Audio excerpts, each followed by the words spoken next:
Всем привет! На связи компания PandaWay. Сегодня в нашем ролике вы увидите, как работает автопилот у Ливана.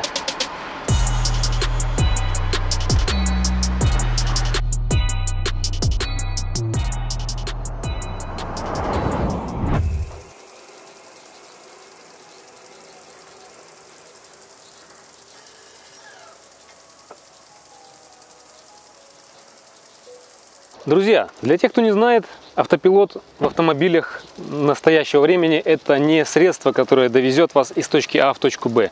Это всего лишь возможность удерживать автомобиль в пределах полосы движения, а также некоторые автопилоты умеют самостоятельно менять полосу движения при включенном поворотнике. Но это могут не все. У Ливана такая функция реализована. К сожалению, мы еще далеки от идеала, от того времени, когда можно просто выйти из дома, сказать автомобилю, чтобы он довез вас до работы, лечь спать и проснуться уже возле офиса. Я думаю, что в ближайшем будущем это обязательно будет. Используется он не в городских условиях, а на высокоскоростных трассах. Именно для этого он и был предназначен изначально.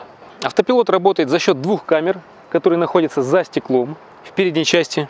Именно эти две камеры строят полосу движения в компьютере Ливана, и за счет них автомобиль движется по заданной полосе.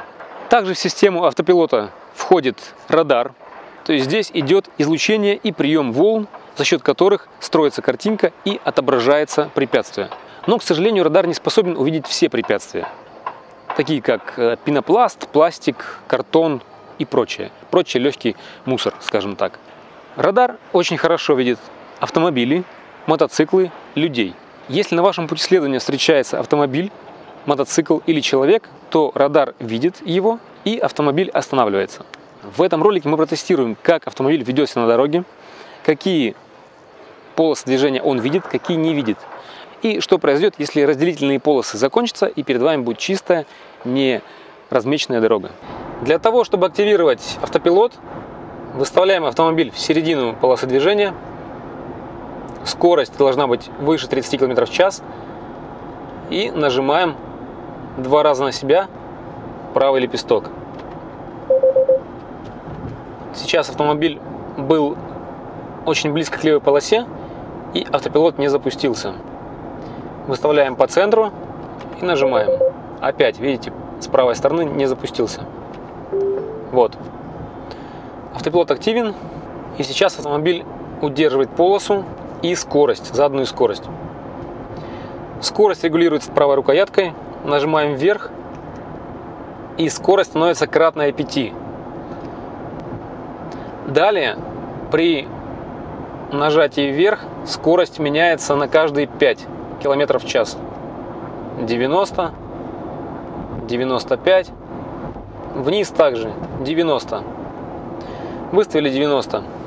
Если не удерживать руль, то через 30 секунд срабатывает предупреждение. Вот смотрите, как это происходит.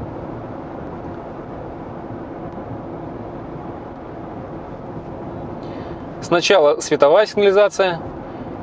Если за руль не взяться, то автомобиль автоматически начнет снижать скорость до полной остановки. Теперь смотрите, как работает самостоятельное перестраивание на другую полосу. Если мы нажимаем на поворотник, автомобиль самостоятельно меняет полосу движения, и так как у нас впереди есть транспортное средство, снижает скорость. Вот у нас установленная скорость 90, но едем мы 64, да, так как впереди автомобиль едет с такой же скоростью. Если сейчас этот автомобиль начнет набирать скорость, вот он набирает уже, мы, соответственно, тоже набираем. Или же, если мы перестроимся, вот он сам перестраивается, перестроился, но перестраивается только на одну. Если вы не выключили поворотник, дальше он не пойдет. Мы перестроились, и, соответственно, впереди никого нету, и набираем до 90 км в час, до установленной скорости. Выключение происходит двойным нажатием, но в противоположную сторону. В комментариях под нашим прошлым роликом про BYD HonEV вы писали, чтобы мы протестировали автопилот Ливан в том же самом месте, где автопилот BYD не смог удержать автомобиль в полосе движения. Вот сейчас мы приехали на это место. Именно здесь это и произошло в прошлый раз. В прошлый раз автомобиль BYD HAN-EV съехал вот с этой разделительной полосы. К сожалению, мы видим, что здесь идут строительные работы, и левую разделительную линию закрыли красным барьером. Поэтому полноценного сравнения сегодня, я думаю, не получится. Тем не менее, сейчас, как только Лиуан увидит две линии, запустим автопилот и протестируем его здесь. Вот, сейчас включили автопилот. Лиуан на автопилоте. Оп. Так. Запищал, что я руки отпустил. Полос нету. Полос он здесь не отображает на мониторе. Стоим. Сейчас я не нажимаю. Вот, Лиуан сам поехал. Теперь должен, по идее, или подцепить полосу, или сказать мне, что он не видит полос вообще. Так, ну что-то здесь из-за ремонта совсем все сбито. Линии идут в разнобой. Придется мне вручную привести автомобиль в полосу движения. Один из самых больших кайфов автопилота — это езда в пробках. То есть пробка, контролировать за расстоянием, за движением. Все это не очень приятно. Так электроника делает все сама. Ваша задача лишь только не отпускать руку. Но автопилот включается при скорости минимум 30 км в час, поэтому, чтобы в пробке включить автопилот, нужно взять какой-то запас дистанции, дать передней машине отъехать вперед, затем разогнаться и включить автопилот. Все, дальше уже он будет ехать с любой скоростью, вплоть до остановки, и держать автопилот включенный. Вот сейчас мы остановились, скорость 0, полосу он держит. Если бы автопилот не был включенный сейчас, разделительных линий полос не было бы видно. Сам едет, сам отрабатывает. Если вдруг пропадает полоса, в некоторых местах было такое, то он сам дорисовывает ее. Ребят, сейчас мы приехали в наше любимое место, это тупиковая дорога. На ней можно спокойно протестировать автопилот. Сейчас я отпущу руль, и мы посмотрим, что произойдет, если я не буду касаться руля, и через сколько времени машина остановится. Разгоняемся до 30.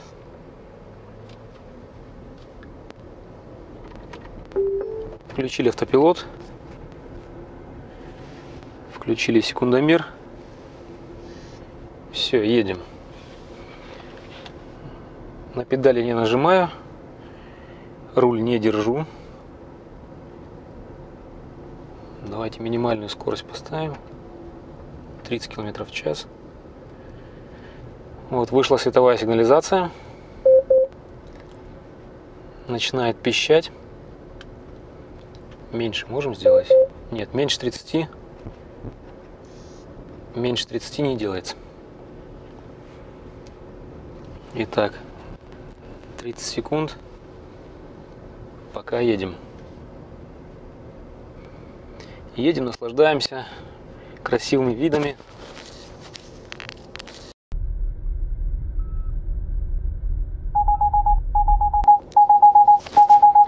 Вот. Через минуту вышла сигнализация и начали тормозить. Оттормаживать, и машина останавливается. Все. Машина остановилась. 0.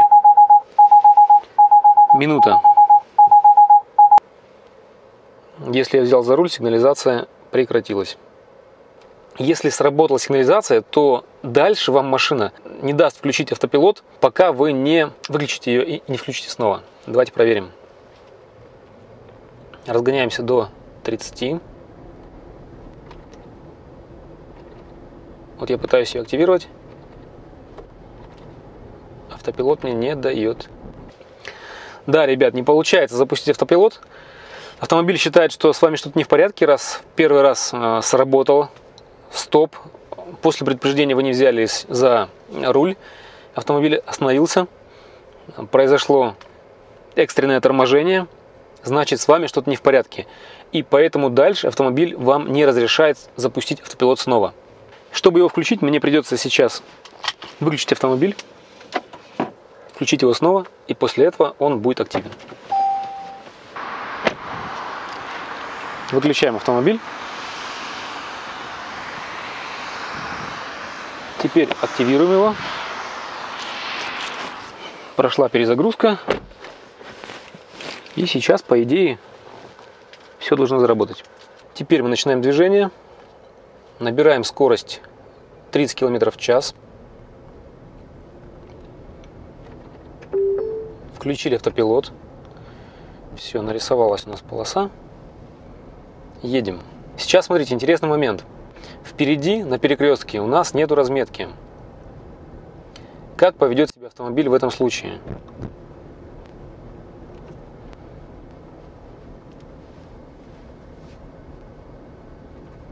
Вот мы едем, разметка есть, дальше ее нету. В этом случае автомобиль видит, что она пропала, и он издает сигнализацию. Просит меня привести его снова в полосу движения. Как только он увидел полосу движения, он автоматически включает автопилот. То есть второй раз вам не нужно будет включать. Если автопилот активен, он активен до того момента, пока вы его не выключите. Так, ребят, сейчас у нас будет краш-тест. Сейчас мы поставили преграду из пенопласта, чтобы не повредить автомобиль в случае чего. И поедем на автопилоте.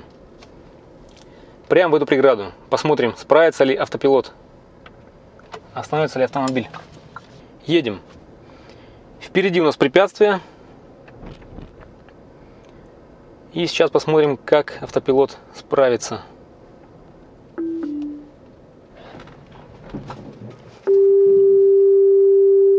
Так, ребят, не сработало. Не сработали датчики. Препятствие он не увидел. Ливан определяет препятствие по принципу действия радара. Здесь у нас был пенопласт. Соответственно, он его не распознал как препятствие и просто пропустил. Сейчас мы решили пойти по жесткому пути. Мы поставили мотоцикл на дорогу и посмотрим, увидит ли его Ливан и остановится ли он. Все, автомобиль двигается сам по полосе. Впереди у нас мотоцикл, препятствие и оттормаживает сам. Оттормаживает, остановился. Остановился сам. Все, это сработало. Железо увидел радар. Так, ребята, сейчас мы проверим, как ведет себя автопилот на крутых поворотах. Вот здесь у нас есть такая дорожка, где очень много крутых поворотов. Берем минимальную скорость 30 км в час и смотрим, как автопилот отрабатывает крутой поворот. Ага. Это был очень крутой поворот. Автопилот с ним не справился. Едем дальше. Вот, он сам подцепил. Он не справился, но не отключился. Сейчас я его не держу. Едем, следим за дорогой. Так, с этим поворотом мы прошли. Дальше опять крутой поворот. Вот здесь, я думаю, он не справится уже. Вот, слетел. Слетел и тут же говорит, что: дружище, держись крепче за руль. Так, опять подцепился. Едем. Едем дальше. Так, смотрим здесь. Опа, опять. То есть вот такие вот крутые повороты для него уже проблема. Как я и говорил, автопилот предназначен для высокоскоростных трасс, для магистралей. Это просто вспомогательный инструмент, который всего лишь предназначен для того, чтобы подстраховать вас от засыпания, скажем так, в дороге. Ну, или же, если в дороге вдруг у вас возникла острая необходимость посмотреть свой телефон, сделать какой-то звонок, что, конечно же, запрещено законом, но, тем не менее, все этим грешат. Вот в этих случаях автопилот будет очень полезен. Так, ребята, сейчас ситуация следующая. На дороге еле заметная полоса. Левая, правая видна, левая не видна. Посмотрим, увидит ли ее Ливан. Вот он ее увидел. Вот смотрите, мы едем. Полоса еле заметная. Но Ливан достраивает ее интуитивно. То есть правую полосу он видит, левую практически не видит. Достраивает ее автоматически. Сейчас вообще практически полоса вот сейчас пропадает совсем. Мы заезжаем. Компьютер отобразил. Вывел предупреждение, чтобы я взялся за руль. Едем. Вот он сам по правой полосе вернул автопилот. Продолжаем ехать. Сейчас опять левая полоса вообще незаметна. Еле-еле видна. Видит велосипедиста. Вот он едет. Сейчас давайте проверим, что будет, если я попробую поменять полосу. Он не дает мне сменить полосу, потому что левая полоса незаметна. Он ее достроил, только достроил. Ребят, ну а на этом у нас все. Спасибо, что посмотрели данный ролик до конца. С вами была компания PandaWay. Оставайтесь с нами, впереди много интересного.